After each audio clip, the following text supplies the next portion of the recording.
오늘 우리에게 주신 하나님 말씀은 에스겔서 30장입니다. 에스겔서 30장 20절에서 26절입니다.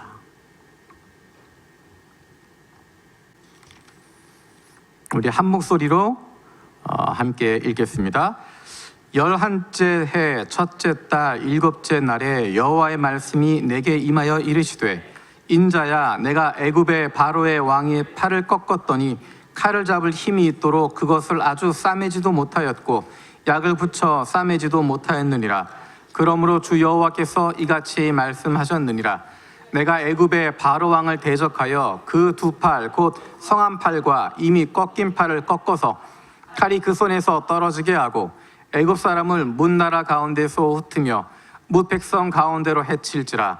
내가 바벨론 왕의 팔을 견고하게 하고 내 칼을 그 손에 넘겨주려니와 내가 바로의 팔을 꺾으리니 그가 바벨론 왕 앞에서 고통하기를 죽게 상한 자의 고통하듯 하리라. 내가 바벨론 왕의 팔은 들어주고 바로의 팔은 내려뜨릴 것이라. 내가 내 칼을 바벨론 왕의 손에 넘기고 그를 들어 애굽 땅을 치게 하리니 내가 여호와인 줄을 그들이 알리라. 내가 애굽 사람을 나라들 가운데로 흩으며 백성들 가운데로 해치리니 내가 여호와인 줄을 그들이 알리라. 아멘. 우리가 지난 1월 1일부터 시작한 리바이벌 2020 성경 일독 이제 석 달 반 남았습니다. 구약은 이제 한 달밖에 남지 않았습니다. 정말 시간이 빨리 지나가고 있습니다. 하지만 2020년은 말씀에 더 깊이 집중할 수 있는, 그로 인한 은혜를 많이 받는 시간입니다. 제 개인적인 고백입니다. 성경 통독은 여러 번 했었지만 이렇게 깊이 묵상하면서 성경 전체를 처음부터 한 구절 한 구절 살필 수 있었던 것은 처음이었던 것 같습니다. 앞으로도 이렇게 해야 되겠다라는 생각을 다시 한번 하게 됩니다. 우리가 좋아하는 구절, 은혜 받은 구절들, 좋아하는 책들, 그런 것들이 있지만 그 책들이, 그 구절들이 따로따로 존재하는 것이 아니라 이것들이 어떻게 전체가 하나로 연결될 수 있는지를 보고 있습니다. 지금 우리가 읽고 있는 에스겔서도 마찬가지입니다. 에스겔서만 떼어놓고 보아도 그 가운데 은혜가 되는 구절들이 얼마나 많은지 모릅니다. 특별히 내일부터 읽게 되는 30장 이후에 있는 내용들은 우리가 익히 들어왔던 내용들이 많이 있고 많이 은혜 받았던 좋은 내용들이, 우리가 좋아하는 내용들이 많이 담겨져 있습니다. 하지만 에스겔서를 에스겔서만 따로 보는 것이 아니라 우리가 그동안 읽어왔던 것처럼 창세기부터 시작해서 창세기, 출애굽기, 레위기, 민수기, 신명기, 그리고 역사서들 뿐만 아니라 하나님의 사람들의 고백이 담겨져 있는 시가서를 읽고 또 이사야, 예레미야를 읽으면서 에스겔을 읽는 가운데 전체를 관통하고 있는, 전체 가운데 흐르고 있는 그 중심을 우리가 발견할 수 있습니다. 그것은 바로 하나님의 사랑입니다. 하나님의 백성을 향하신, 하나님의 자녀들을 향하신 끝없는 사랑입니다. 그 사랑 때문에 하나님께서 하늘과 땅을 지으셨습니다. 그 사랑 때문에 하나님께서 아브라함을 선택하시고 하나님의 백성들을 세우시고 온 세상에 복주겠다 말씀하셨습니다. 그 사랑 때문에 이스라엘 백성들을 종되었던 땅 이집트에서 꺼내셔서 아브라함에게 약속하셨던 그 땅으로 인도하셨습니다.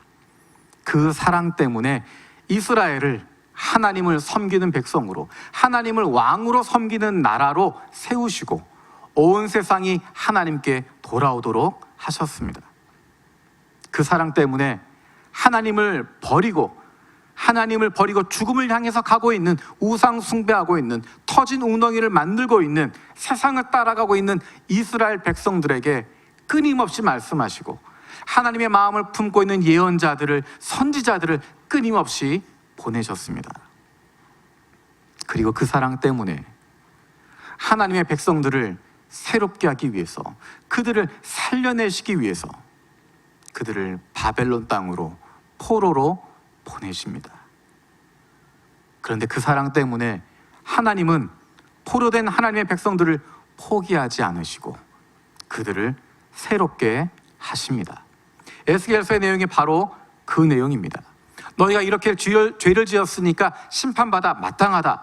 너희가 죄를 지었으니까, 너희의 조상들이 죄를 지었으니까 이렇게 죽게 된 것이고, 이렇게 망한 것이고, 이렇게 포로가 된 것이다. 그것으로 끝나지 않습니다. 에스겔의 이야기는 너희가 심판 받을 만했고 죽을 만했고 망할 만했다, 그것으로 끝나는 것이 아니라 하지만 하나님께서 너희를 살리신다라는 것으로 이어지고 있습니다. 하나님과의 관계를 새롭게 만들어주고 있습니다. 이전까지는 하나님을 섬긴다고 했지만 하나님의 마음을 품지 않았던 사람들, 이전까지는 하나님의 성전이라고 이야기했지만 내 마음속에 우상을 섬기고 있었던 사람들, 그 사람들에게 이제는 다시 하나님께 돌아가도록 하는 것입니다.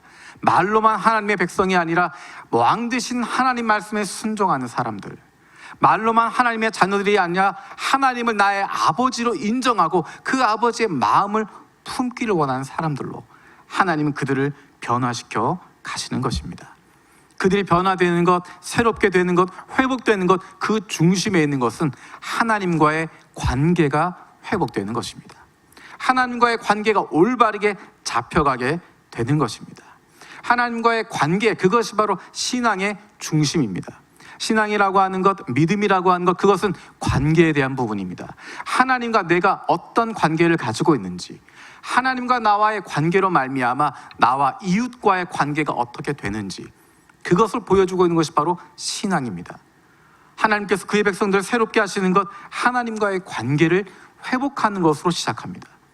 하나님과의 관계가 시작되는 것은 하나님이 어떤 분이신지를 알려주시는 것에서, 하나님이 어떤 분인지를 깨닫는 것에서부터 시작합니다.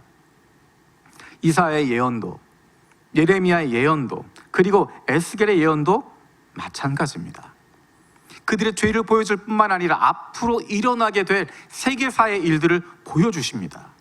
그 세계사의 일 가운데, 역사가 흐르는 가운데 하나님이 중심에 계시다고 하는 것, 하나님의 계획하심이 있으시고 하나님의 계획하심 가운데 이 모든 일들이 일어나고 있다고 하는 것을 보여주고 있습니다. 지나가는 일을 이야기하지 않습니다. 앞으로 벌어질 일들을 이야기하고 있습니다. 앞으로 수십 년 안에 벌어질 일들, 수년 안에 벌어질 일들, 수주 안에 벌어질 일들을 하나님께서 구체적으로 미리 말씀하고 있습니다. 앞으로 장차 이루어질, 잠시 뒤에 이루어지게 될 세계사의 일들을 미리 보여주시고 그 말씀을 품은 채로 하나님이 역사하시는 것을 보게 되는 것입니다. 하나님이 이렇게 말씀하셨는데 정말로 그것이 이루어지고 있는 것들을, 소름 끼칠 정도로 똑같이 그 말씀대로 이루어지는 것들을 보도록 하시는 것입니다. 왜 그렇게 하실까? 지나간 일들이 아니라 앞으로 일어날 일들, 몇 년 안에 벌어질 일들, 세계사의 일들, 그것을 보여주시는 이유가 무엇일까? 그것은 이스라엘 백성들에게 포로로 잡혀가 있는 그들의 정체성을 잃어버리게 되고 그들이 실망 가운데 빠져 있는, 우리는 안 된다라고 생각하고 있는, 좌절감 가운데 빠져 있는, 우리의 죄 때문에, 우리 조상의 죄 때문에 우리는 망했다라고 하고 있는 그들에게 하나님께서 자신을 보여주시는 것입니다. 내가 바로 하나님이다. 내가 바로 세계사를 이끄는 하나님이고, 내가 바로 세계사를 이끄는 그 하나님이 너희의 하나님이다. 내가 바로 너희의 하나님이고 너희는 내 백성이다. 하나님께서 그것을 보여주고 계십니다. 오늘의 본문을 시작하는 날짜도 그것을 보여주고 있습니다. 우리 20절 한번 읽어보겠습니다. 20절입니다. 시작. 11째 해 첫째 달 7째 날에 여호와의 말씀이 내게 임하여 이르시되. 에스겔에서 날짜 이야기를 구체적으로 합니다. 1장 2절에서 여호야긴 왕이 포로로 잡혀온 지 5년째 되는 그달 5일에 라고 시작합니다. 그래서 에스겔이 이야기하고 있는 몇째 해라고 하는 기준들은 포로로 잡혀온 그때를 기준으로 합니다. 포로로 잡혀온 지 11째 해 첫째 달 7째 날이라고 이야기합니다. 그때는 언제냐면 시드기야 왕 11년을 의미합니다. 우리가 알고 있는 것처럼 시드기야 왕 11년 넷째 달에 예루살렘 성이 무너져 버립니다. 그 성을, 토성을 쌓고 둘러싸 있었던 바벨론 군대가 마침내 그 성을 멸망시키게 되어지는 날, 시드기야가 잡히게 되어지는 날, 그 달이 바로 시드기야 제 11년 넷째 달 9일입니다. 아직 예루살렘 성이 무너지기 전입니다. 아직 사람들은 이집트가 강국이라고 생각합니다. 아직 사람들은 유다 땅에 남아있는 사람들이나 포로로 잡혀온 사람들이나 이집트가 움직여 주시면 우리가 자유를 얻을 수 있다라고 생각합니다. 이집트야말로 우리가 의지할 곳이라고 생각합니다. 이집트가 우리의 구원자가 되고 이집트가 바벨론과 싸워서 이길 것이고 이집트가 전 세계를 통치한다라고 생각하고 있습니다. 포로로 잡혀온 이들 가운데서도 이집트에 여전히 마음을 두고 있고 유다 땅에 있는 사람들도 이집트에 여전히 마음을 두고 있고 우리가 잘 아는 것처럼 이미 나라가 망해버린 이후에도 사람들은 이집트를 의지해서 그곳으로 도피하게 됩니다. 거기에 가면 이집트로 가면 바벨론이 쫓아오지 못할 거다, 바벨론이 이기지 못할 거다라고 생각합니다. 이스라엘 사람들에게 있어서 이집트는 구원자였고 그들이 돌아갈 곳이었고 그들이 의지할 곳이고 그들이 모든 것을 책임져 주는 곳이 이집트라고 생각합니다. 그들이 의지하고 있는 대상이 바로 이집트였습니다. 거기에 대해서 하나님께서는 아니라고 말씀하십니다. 예레미야를 통해서도 아니라고 말씀하시고 에스겔을 통해서도 아니라고 말씀하십니다. 그 이집트가 어떻게 무너지게 될 것인지 하나님께서 심판하셔서 하나님께서 바벨론 왕의 손을 들어주셔서 바로를 이기게 하신다고 말씀하십니다. 겉으로 보기엔 이집트가 강대국이지만 바벨론과 싸움이 안 될 것 같지만 하나님께서 관여하셔서 바벨론에게 승리하게 하시고 이집트가 패하게 만든다 말씀하십니다. 어쩌면 지금 이 상황은 그 당시 정치적인 상황으로 봤을 때는 말이 되지 않는 부분입니다. 이집트가 어떤 나라인데 지금까지 얼마나 강대국이었네, 이제 신흥 강대국이 되어진 바벨론과 싸워서 지겠는가 생각할 수밖에 없는, 그동안 세계 1등 국가였던 이집트, 누구도 패하지 않는다고 생각했지만 하나님께서는 내가 바벨론의 손을 들어서 이집트를 치게 하겠다 말씀하십니다. 하나님이 29장부터 34장까지 이집트에 대한 심판을 이야기하실 때 반복적으로 등장하는 단어는 내가라는 것입니다. 겉으로 보기엔 바벨론 왕이 승리한 것 같지만, 겉으로 보기엔 다른 일이 있었던 것 같지만 하나님께서 바벨론 왕의 손을 들어서 이기게 하시고 그의 마음을 움직이셔서 싸우게 하시고 이집트 왕이 패하도록 만드신 분, 그분이 바로 하나님이라고 말씀하십니다. 세상의 눈으로 보면 우연히 그런 일이 일어난 것 같고 세상의 눈으로 보면 그냥 그렇게 이루어진 것처럼 보이지만 그 가운데 주권을 가지고 일하시는 분이 하나님이다 말하고 있습니다. 이스라엘이 그렇게 의지하고 있었던, 그렇게 붙잡고 있었던, 하나님보다 더 신뢰하고 있었던 대상이 이집트였는데 하나님은 그 이집트가 이렇게 힘없이 무너지는 것을 보여주시며 너희가 의지하고 있었던 이집트가 어떤 존재인지, 그러면 이제 누구를 의지할 것인지 결정하라고 말씀하시는 것입니다. 이스라엘이 의지하고 있었던 이집트, 그 나라는 갈대 지팡이에 불과하다라고 이야기하고 있습니다. 29장, 에스겔서 29장 6절에서 7절 말씀 우리 세 번역으로 한번 읽어보겠습니다. 시작. 그때야 비로소 이집트에 사는 모든 사람이 내가 주인 줄을 알 것이다. 너는 이스라엘 족속을 속이는 갈대 지팡이밖에 되지 못하였다. 이스라엘 족속이 손으로 너를 붙잡으면 너는 갈라지면서 너를 의지하면서 너를 부러지면서 그들이 몸도 못 가누고 비틀거리게 하였다. 이스라엘이 의지하고 있었던 이집트, 그것을 갈대지팡이라고 이야기합니다. 겉으로 보기엔 괜찮은 것처럼 보이지만, 겉으로 보기엔 의지할 수 있는 것처럼 보이지만 그것을 붙잡으면 부러질 수밖에 없고 오히려 그 손을 상하게 만드는, 그것이 이집트였다고 이야기합니다. 우리는 무엇을 의지하고 살아가고 있습니까? 위기의 순간이 다가올 때, 힘들고 어려운 순간이 다가올 때 누구를 의지하고 무엇을 의지하고 살아가고 있습니까? 제가 말씀을 준비하면서 내가 누구를, 어떤 사람들을 의지했나 한번 생각을 해봤습니다.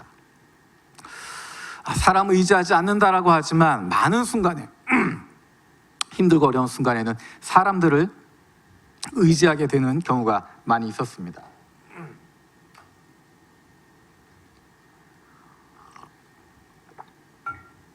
여러 가지 경우가 있겠지만 그 중에 인상 깊은 몇 가지가 있습니다. 한 가지는 제가 신학대학원을 졸업하고 그 다음에 전임전도사로 가는 과정이었습니다. 어느 교회에 가기로 내정이 됐습니다. 거기에 담당하는 목사님과 이야기가 다 됐고 식사도 하고 이야기도 하고 앞으로 사역에 대한 계획도 다 하고, 어쩌면 하나님께서 내가 어딜 가기 원하십니까? 라고 기도하는 부분이 있긴 있었지만, 그것보다 내가 이미 인사했던 그 목사님이 이끌어 주시니까 라고 생각을 했습니다. 놀라운 것은 면접도 다 했고 정해진 각본대로 다 이미 내정이 다 된 것으로 됐는데, 놀라운 것은 제가 가기로 했던 그 부서에서 아예 인원을 뽑지 않았습니다. 그 담당했던 그 목사님이 다른 사역으로 옮겨가게 됐습니다. 미리 다 이야기가 됐고 준비가 다 됐다고 생각했는데 갑자기 그것이 뒤집어져 버리게 된 것입니다. 미국에서 공부하며 사역하는 동안에 감사하게도 여러 목사님에게 부름을 받았습니다. 그래서 한 교회에서는 자리가 없었는데도 그 목사님이 자리를 만들어 주셔서 담당하게 했습니다. 캠퍼스를 새로 만드는, 교회를 새로 개척하는 프로젝트를 진행을 하면서 정말 즐겁게 사역을 했습니다. 그런데 놀라운 일이 생겼습니다. 어느 날 그 목사님이 저를 부르셨습니다. 내가 홍 목사한테 미안한 일이 있어. 제가 그 교회에 부임한 지 한 8개월밖에 되지 않은 상황이었습니다. 내가 홍 목사한테 미안한 일이 생겼어. 나 한국으로 간다. 그리고 그 다음 달로 한국으로 가셨습니다. 그 목사님이 저를 아끼시고 챙겨주셨기 때문에 남아있는 상황에서 저는 굉장히 힘들고 어려웠습니다. 그 다음에 또 다른 교회에서 저를 불러주셨습니다. 담임 목사님께서 불러주셔서 홍 목사 우리 홍 목사가 하고 싶은 사역들 시카고에서 열심히 하자. 우리가 주중에 찬양 집회도 하고 화요일이나 목요일이나 화요일이 좋겠다. 화요일날 저녁 때 찬양 집회도 하고, 그래서 청년들 다 모여가지고 하고 계획을 막 이야기하시면서 홍 목사 하고 싶은 거 다 해 라고 이야기하셨습니다. 그로부터 석 달 뒤에 목사님이 저를 부르셨습니다. 홍 목사, 내가 홍 목사한테 미안한 게 한 가지가 있어. 내가 한국으로 가게 됐어. 그리고 한국으로 그 다음 달 부임하셨습니다. 그래서 역시 남아있는 동안 많이 힘들었습니다. 나는 사람을 의지하지 않는다라고 생각했는데 사람이 불러주어서 갔다라고 생각하게 된 것입니다. 그 과정을 통해서 발견하게 된 것이 사람이 불렀지만 하나님께서 불러주셨다는 것입니다. 나는 그 목사님을 의지하고 그 목사님과 함께 즐겁게 사역하고 기쁘게 하겠다, 그것을 계획 가지고 있었는데 사람을 통해서 불러주셨지만 하나님께서 부르신 것이었고, 제가 그 두 교회에서 얼마나 많은 것들을 배우고 얼마나 많은 경험들을 하게 되었는지 모릅니다. 물론 그것이 아픈 경험이었고 힘든 경험이기도 했지만, 그 가운데 기쁘고 즐거운 것도 있었지만, 사람이 불러주지만 하나님이 부르신 것이다. 사람을 바라보는 것이 아니라, 사람을 의지하는 것이 아니라 하나님만 바라보는 것이다 배우게 되었습니다.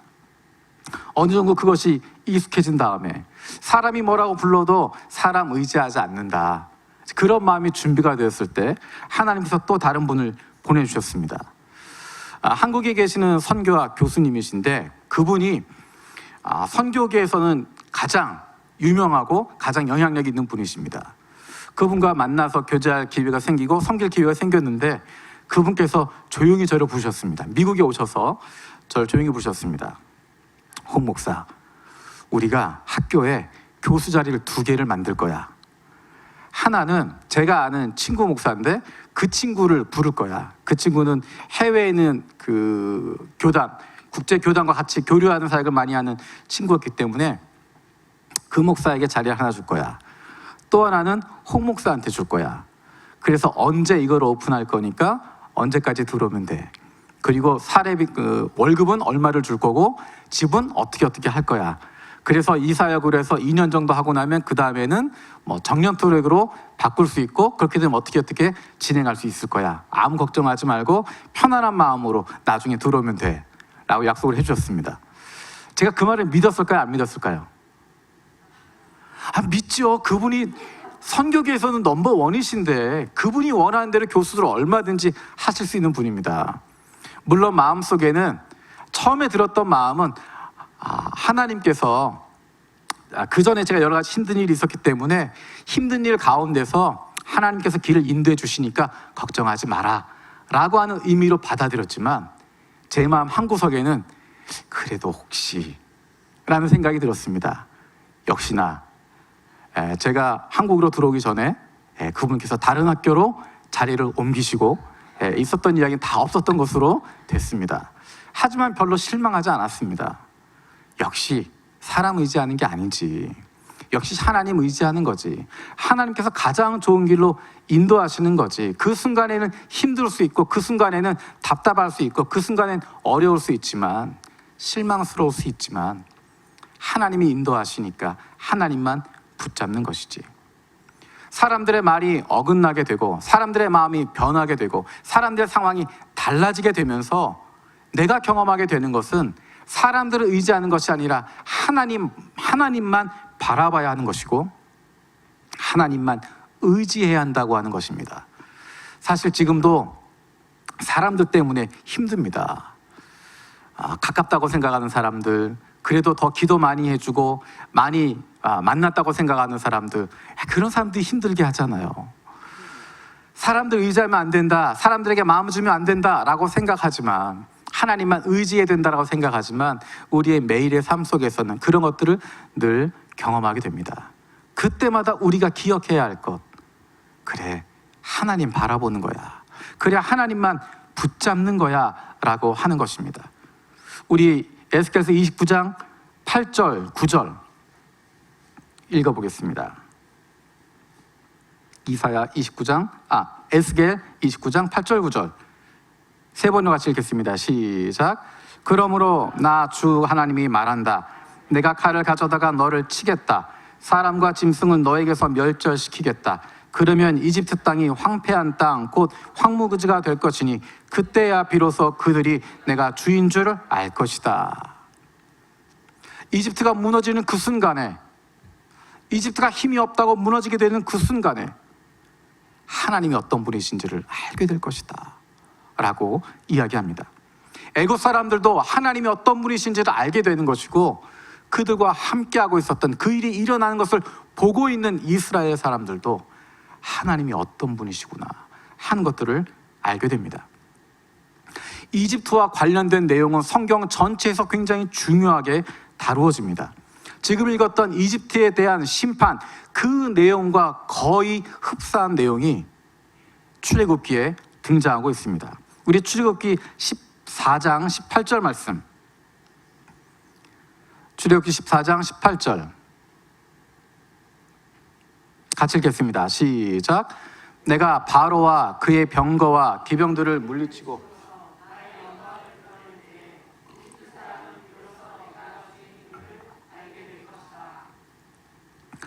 우리가 조금 전에 읽었던 에스겔서와 마찬가지의 내용입니다. 하나님 그 큰 권능을 보이실 때, 바로 왕이 무너지게 될 때, 바로 그때 그들이 하나님이 어떤 분이신지 알게 될 것이다. 하나님께서 주님이라고 하는 것을 인정하게 될 것이다. 그런데 이집트 사람들이, 다른 나라 사람들이 하나님이 정말 대단한 분이구나라고 인정하는 것, 그것이 무슨 의미가 있을까? 그게 우리에게 어떤 의미가 있을까? 출애굽기 14장 31절에 보면 이렇게 이야기하고 있습니다. 이스라엘은 이집트를 치신 주님의 크신 권능을 보고 주님을 두려워하고 주님과 주님의 종 모세를 믿었다.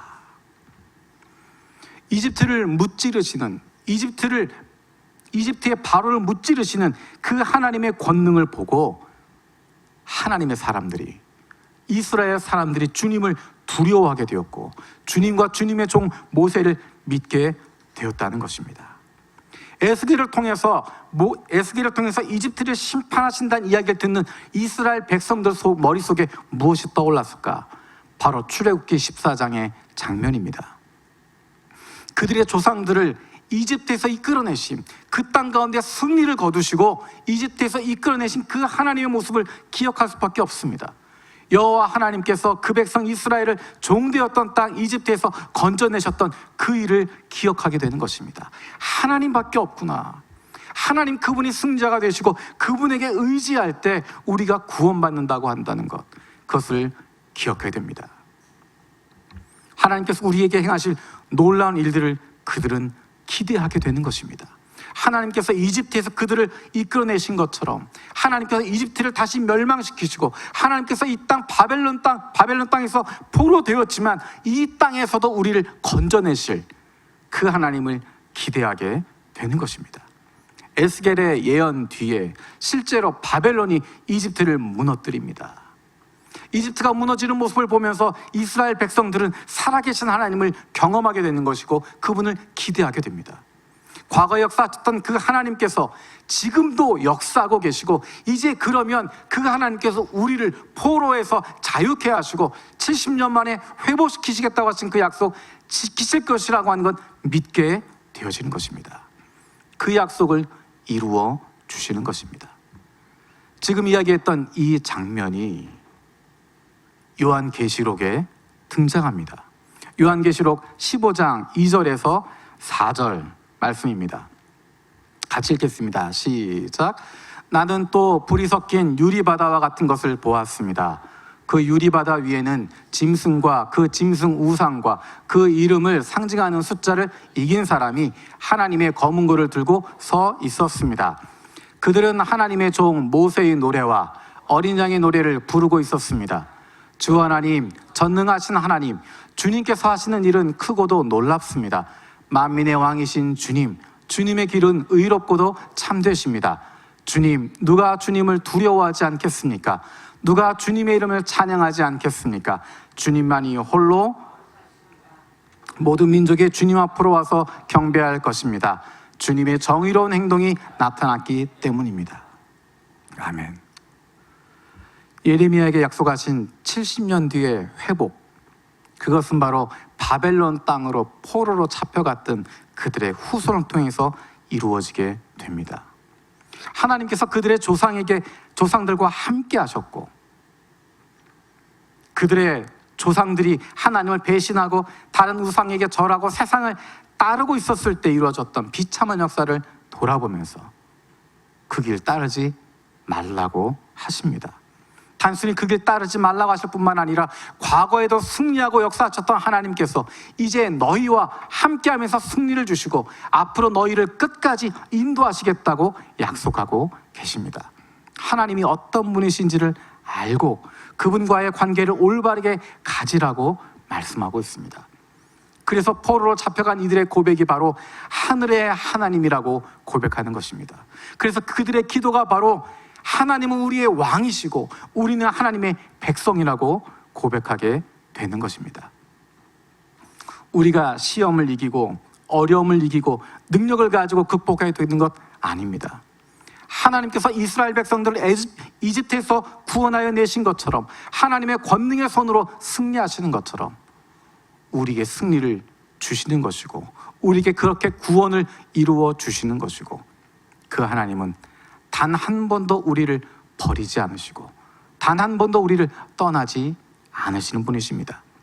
때로는 우리가 그분을 잊어버리기도 하고 때로는 하나님 없는 것처럼 살아가기도 하고 내 눈앞에 계신 주님이 있음에도 불구하고 내 눈 감고 있으면 마치 하나님이 안 계신 것처럼 그렇게 살아가고 있지만 우리의 상황과 관계없이 하나님은 여전히 우리를 사랑하고 계시고 그 사랑 때문에 하늘과 땅을 지으시고 그 사랑 때문에 저 여러분을 위해서 예수 그리스도를 이 땅에 보내주셔서 십자가에 죽게 하시고 그 사랑 때문에 지금도 저와 여러분과 함께 동행하고 계시고 그 사랑 때문에 마지막 하나님 앞에 나아가는 그 순간까지 우리를 붙잡아 주시고 동행하고 계십니다. 그 하나님과 함께하는 기쁨을 날마다 누릴 수 있는 저 여러분들 되어지기 원합니다. 기도하겠습니다. 살아계신 아버지 하나님 감사드립니다. 내가 믿고 있는 하나님, 그 하나님이 그냥 내 머릿속에 계신 하나님이 아니라 교회 안에서만 역사하시는 하나님이 아니라 우리의 일상의 삶의 자리에서 우리의 가정에서 내가 있는 직장에서 이 사회, 이 온 세계를 이끌고 계시는 통치하시는 하나님임을 다시 한번 기억합니다. 그 하나님께서 나를 사랑하고 계시고 나를 위해서 큰 일을 행하고 계시고 이제 하나님께서 하실 일들을 기대할 수 있게 하신 것 감사드립니다. 그 하나님과 늘 동행하게 하여 주시고 그로 말미암아 기쁨과 즐거움 누릴 수 있는 하나님의 백성들, 하나님의 자녀들 되게 하여 주시옵소서. 감사드리고 예수님의 이름으로 기도드립니다. 아멘.